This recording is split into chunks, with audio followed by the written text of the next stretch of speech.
Hey everybody, it's TheJWittz here with a gameplay preview for the upcoming 3DS title, Codename S.T.E.A.M. This is the kind of game that is confusing a lot of people, so I thought I'd at least shed some light on the gameplay mechanics, as well as the newly announced Amiibo functionality with Fire Emblem characters. I'm sure by now many of you know about the ridiculous premise of Codename S.T.E.A.M. It's steampunk meets alien hunting with a crew led by Abraham Lincoln with multiple characters from works of fiction like the Lion from the Wizard of Oz, Tiger Lily, and Tom Sawyer.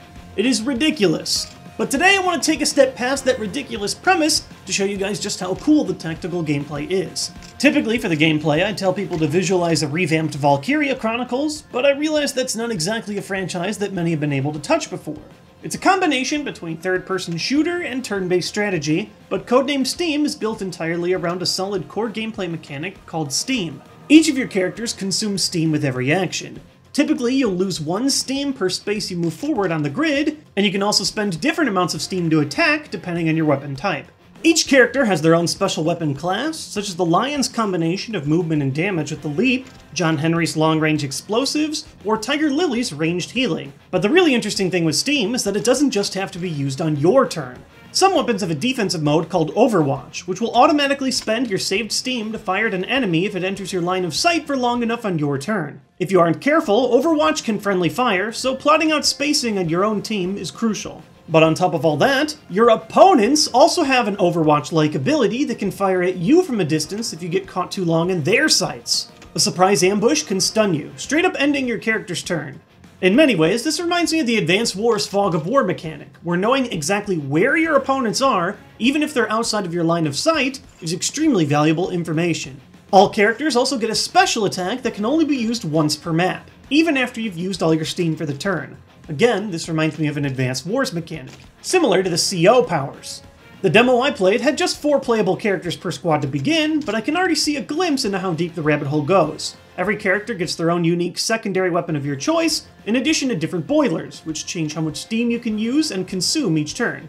In terms of difficulty, some of my demo stages were a little easier because my crew was a little over-leveled, but there seems to be a unique challenge system where you can play with different kinds of restrictions with the promise of more in-game rewards if you remain successful.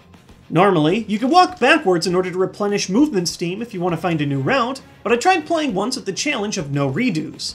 Some turns I found myself wasting all my steam for the turn, forgetting that I could no longer change my mind.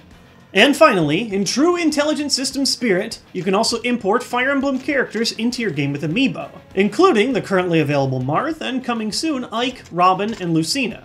I have no idea when we'll be getting that external 3DS Amiibo reader for old units, but the new 3DS reader was able to scan them in directly on the bottom screen without a problem.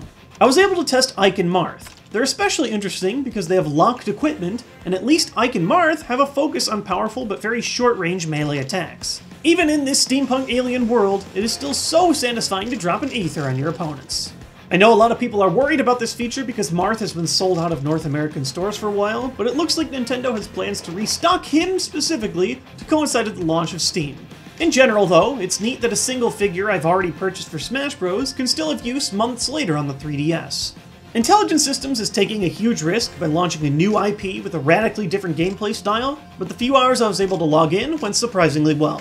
If you're a fan of strategy games, keep Codename S.T.E.A.M. on your radar, which drops March in North America and May in Europe.